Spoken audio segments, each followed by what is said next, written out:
Alright, good morning, everybody. Morning.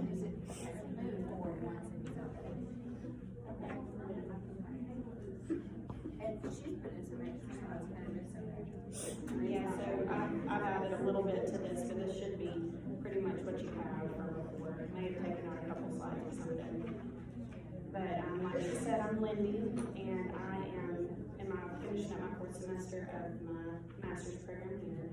Graduated in 2015, and I got married in 2019. I live in Tuscaloosa now, so I work at the Encompass Health in Birmingham as a rehab nurse there.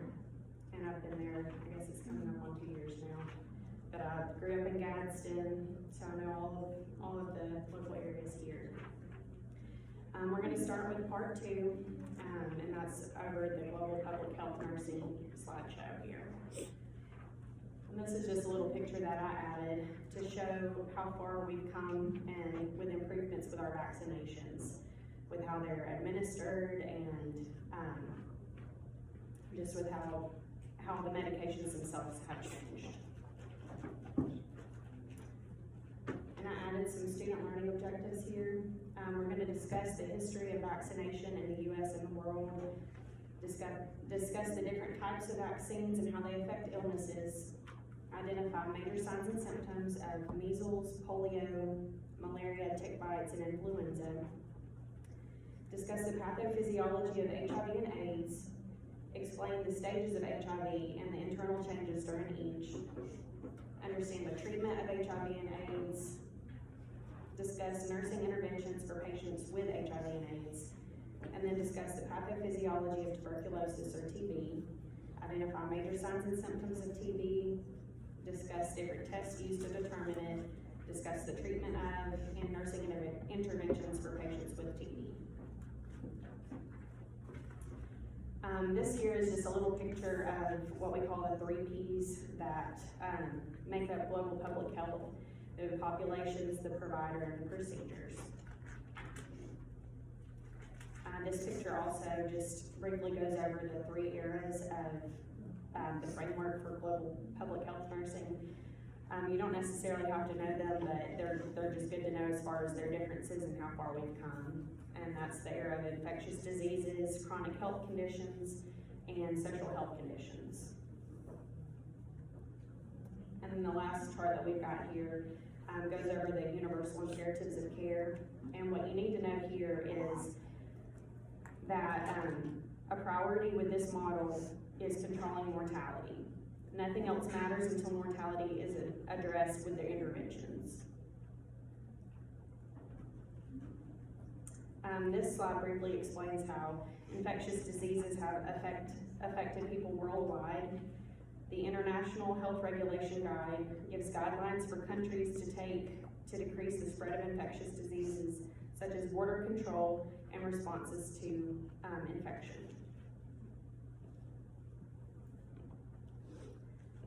Vaccines are one of the most cost-effective public health interventions, and this is proven by the fact that polio and smallpox are nearly eradicated.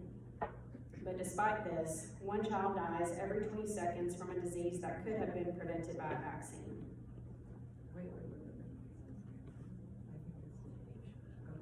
Sorry. No, you're good.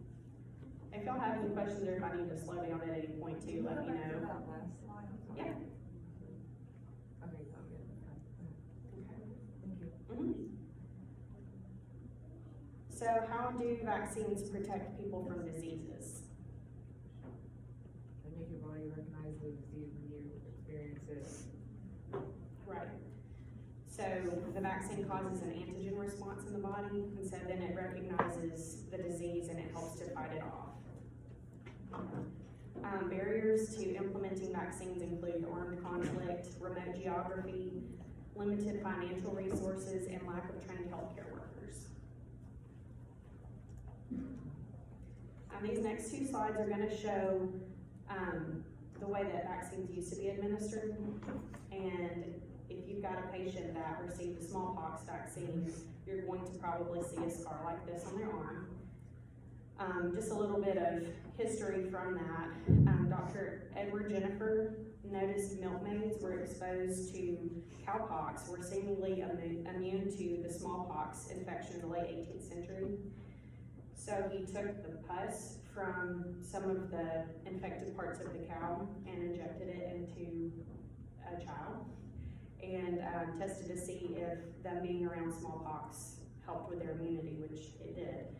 So the way that they administered this vaccine, they scraped off part of the epidermis, which created that open area right there, and then they put the vaccine onto the skin itself, and that caused that big scar to come up. It was pretty uncomfortable, and then they started using the bifurcated needles like are shown here, and that just helped to decrease the amount of vaccine that they had to give.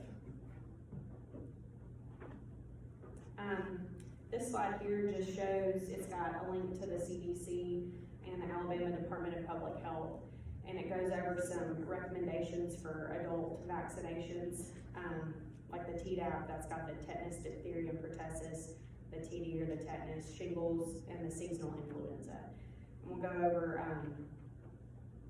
over this a little bit further in the next slides.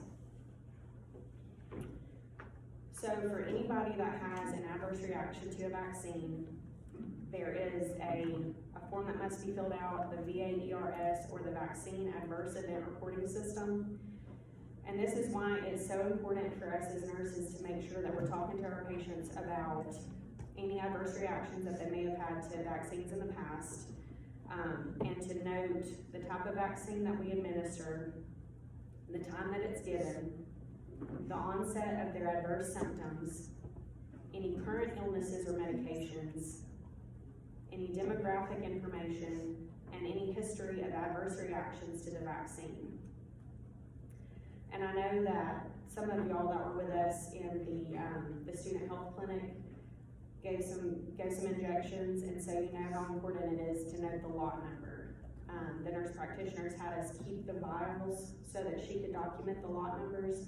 And that was, so in case somebody did have an adverse reaction to the vaccine or the injection, they can trace it back to which lot was given so that they can further investigate if other people have reactions to it as well. So if anybody developed anaphylaxis, how would you know? What signs or symptoms would you see? Okay. So shortness of breath or itching, it's a severe allergic reaction that could potentially lead to death. So if somebody had a severe allergic reaction where their airway was cut off and they didn't receive treatment in time, it's very serious and it needs to be noted, as well as any moderate to severe reactions after any past injections need to be noted as well. Some live vaccines like the varicella, MMR, or the yellow fever are contraindicated to those that are immunosuppressed or pregnant. And that's because the live vaccines have the live virus in them, and they could cross over to the placenta and result in infecting the fetus. So after considering all risks and benefits, the patients and their doctors should be the ones that are deciding whether they get vaccinated or not.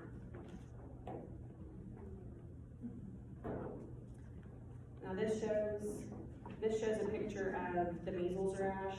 You're probably not going to see it, but it's good to know if you happen to travel to areas where they still have the measles. The signs and symptoms are a high fever and what they call the 3 C's. That's cough, coryza, which is just a head cold, or conjunctivitis, which is the pink eye. It is spread airborne, and the rash develops 3 to 5 days after the signs and symptoms develop. It's highly contagious, and an infected person can spread it to others without even knowing that they had it. Most measles deaths happen in low-income countries that have poor health care.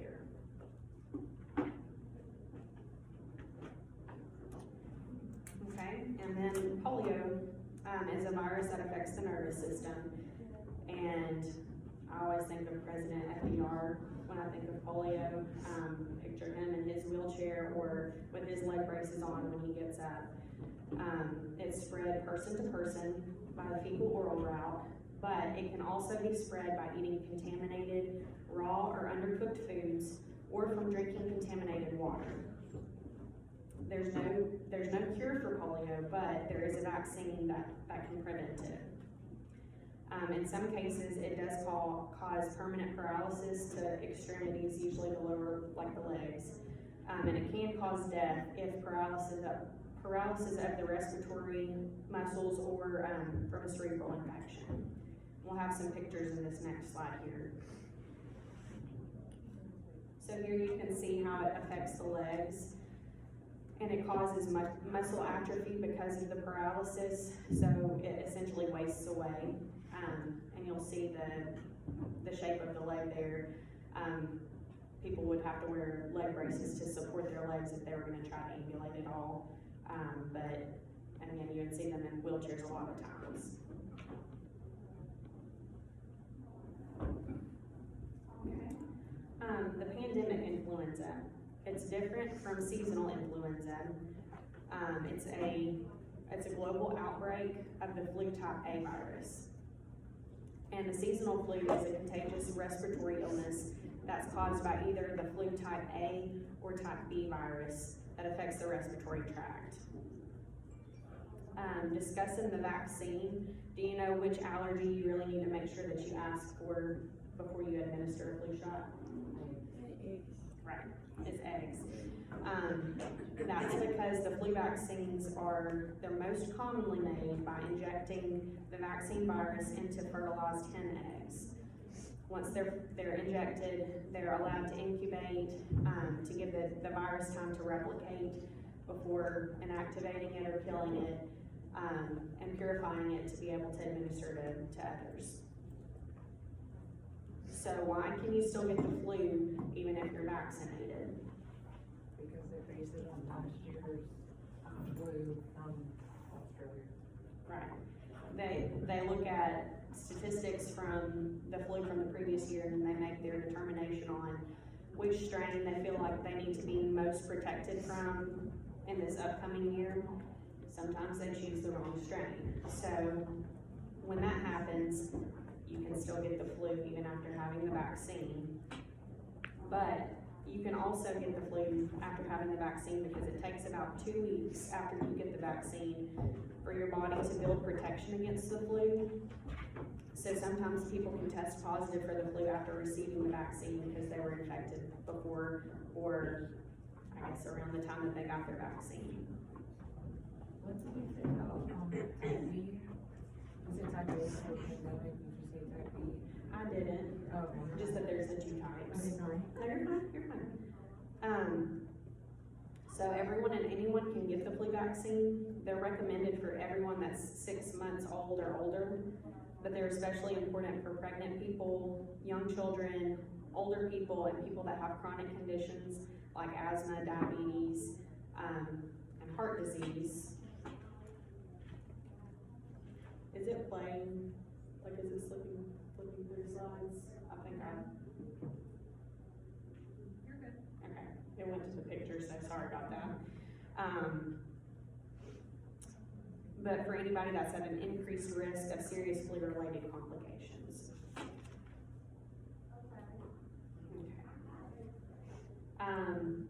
Pneumonia is the leading cause of death in children that are less than 5 years old. Risk factors are going to include low birth weight, poverty, crowding, lower education levels, poor nutrition, inadequate child care practices, lack of knowledge about acute care or acute respiratory infections, delayed treatment, poor air quality, and smoking. But it can also come from indoor pollution, from wood stoves that are used for heat or for cooking. And that's what's going to be pictured on the next slide here. The CDC used to recommend using 2 pneumococcal vaccines for those that are 65 years old and older. But the Prevnar 13 is given to babies starting at 2 months old and ending after they're a year old. So they get a vaccine at 2 months old, 4 months old, 6 months old, and then between 12 and 15 months old.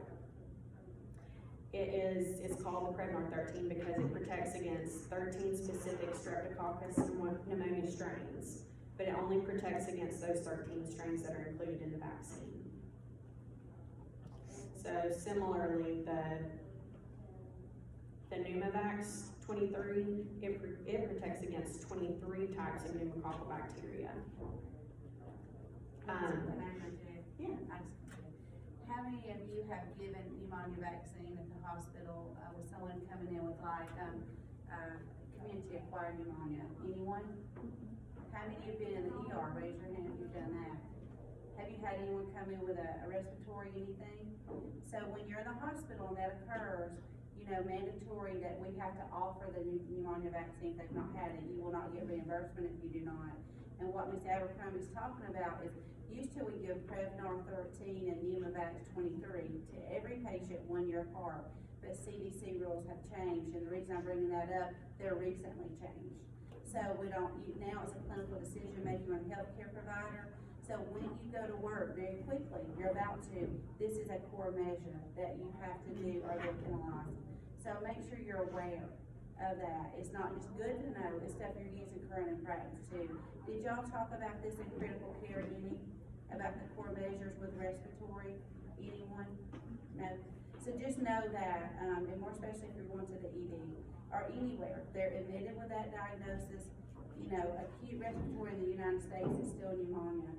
Other countries it's more because of other reasons, but still be aware of that. And that's what she's alluding to there with that Prevnar 13 and Pneumovax 23.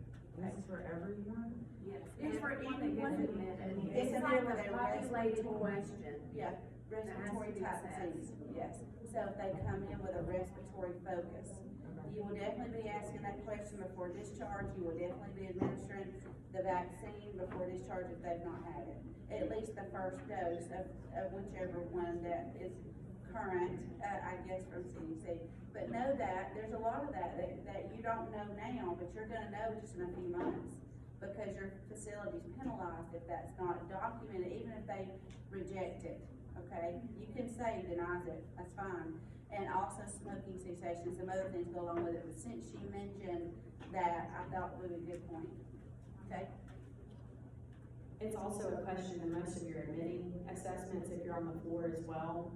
It pops up with your questions about immunizations, so it asks about now, of course, your COVID vaccines, it asks about your tetanus shots, your pneumonia vaccines, and if they received the flu vaccine, if it's within the time for that. So that's covered there again, so that shows how important that is. So for people that are living in long-term care facilities, people that are living or traveling to areas that have low to no pediatric Prevnar 13 uptake or programs, or those that are 65 years old or older should consider vaccination if they have not already. These pictures here are what we were talking about with the smoke inhalation inside houses. You can see the soot and everything from where they've been cooking and using fire and wood inside to cook. And then the picture beside it shows teaching a ventilation system to protect them from the smoke inhalation inside the house. And I think this was from Ms. Cronin's? Yeah, I was gonna interject my last time, she was a missionary. Okay. And so this is actual pictures from her mission site where they went in to educate. So we think, oh, that doesn't exist, and we're only worried about our little area, but it does truly exist. This was not but like 2 or 3 years ago. So just know that it's really, truly prevalent globally. Okay. I won't interject anymore. That's okay. So diarrheal diseases, you need to know the difference between diarrhea and dysentery. Diarrhea is defined as the passage of 5 or more liquid or loose stools in 24 hours for people that are 3 months old or older. And dysentery is blood that's in the stool that's with or without loose consistency or frequency. Prevention for this includes personal hygiene, clean water, promoting breastfeeding, zinc supplements, immunizations for cholera, measles, and the rotavirus.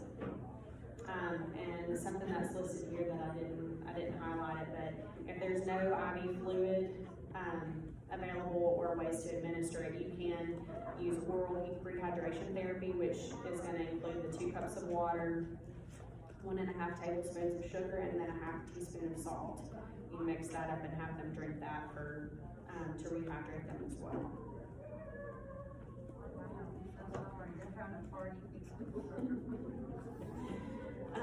Malaria, the signs and symptoms are gonna be your high fever, shaking chills, flu-like symptoms, jaundice, and anemia. It is transmitted by a female mosquito bite, and it's caused by the protozoan parasite Plasmodium that's in the red blood cells. There's 5 different types that are listed here, but you don't have to know those. The incubation period can be 7 days to a year, but it's usually about 10 days to 4 weeks, and relapse is possible after several years.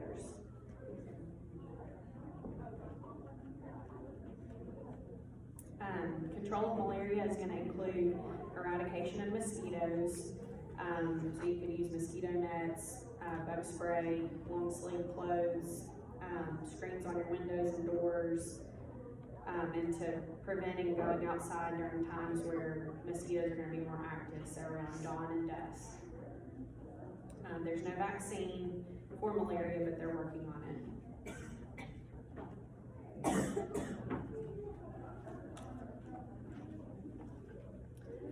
Similarly, the West Nile virus is the most widespread archovirus, and that means arthropod.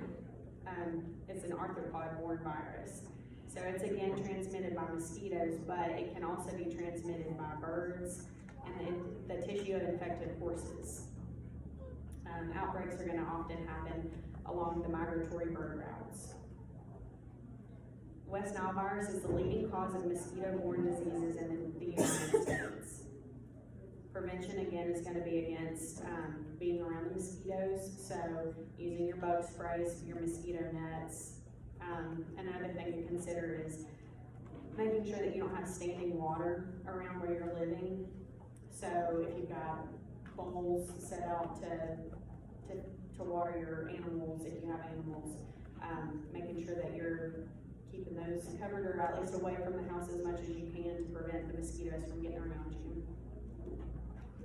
Can I add one last thing on that one? Just know on that one, a test question, not just for us, but other people, cause this is all about, just global health.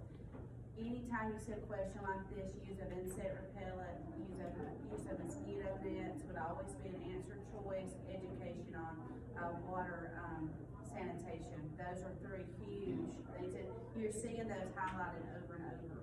Not just for this test, but that's the broad type things they're gonna ask you, okay? No more, I promise. It's okay. Ebola is transmitted from wild animals and then it's spread from person to person. There's no vaccine for it, but early supportive care, including rehydration, treatment of symptoms, improves the survival of it. This is just a little chart that shows different tick-borne diseases that are in the United States, but we're gonna go into detail about Lyme disease next. Okay.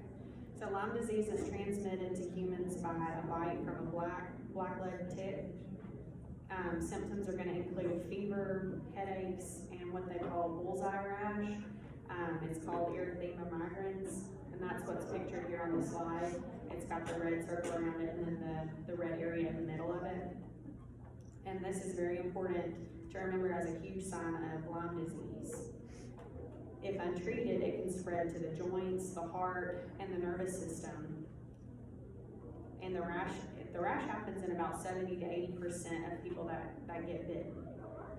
It begins at the site where the bite happened, and then after 3 to 30 days, which is usually about 7 days, that's when you start to see the bullseye to start to develop. It expands over several days and it reaches about 12 inches or more across. It may feel warm to the touch, but the person that has it rarely has itching or pain at the site. So they may not be overly aware of having it, unless somebody points it out or once it's expanded to such a large area. Treatment for Lyme disease is gonna include antibiotic treatment, so doxycycline, Septin, cefuroxime, amoxicillin for about 2 to 3 weeks.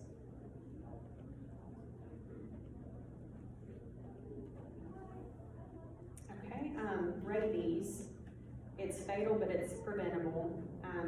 In the United States, it's mostly found in wild animals like bats, raccoons, skunks, and foxes. And it's transmitted through direct contact with the saliva or brain or nervous system tissue. So you normally think about it coming from a bite. But if you have any kind of a break in the skin where saliva could get on, like into your body, it can be transmitted that way as well.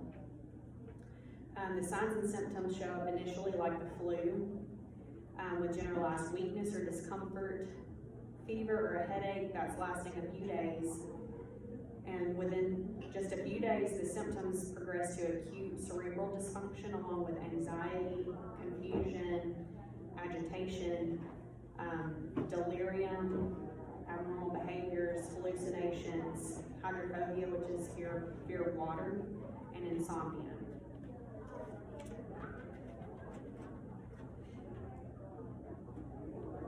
So treatment of rabies is going to include immediately washing the area where a bite or scratch happened with soap and water, and you should see a doctor immediately if you can't rule out rabies, which is always a good practice if you get bit by an animal to go and get checked out anyway. Because once signs and symptoms appear, the disease is nearly always fatal. If there is known exposure or post-exposure prophylaxis includes 1 dose of the human rabies immune globulin and 1 dose of the rabies vaccine as close to the day of exposure as possible, followed by a dose of the vaccine on days 3, 7,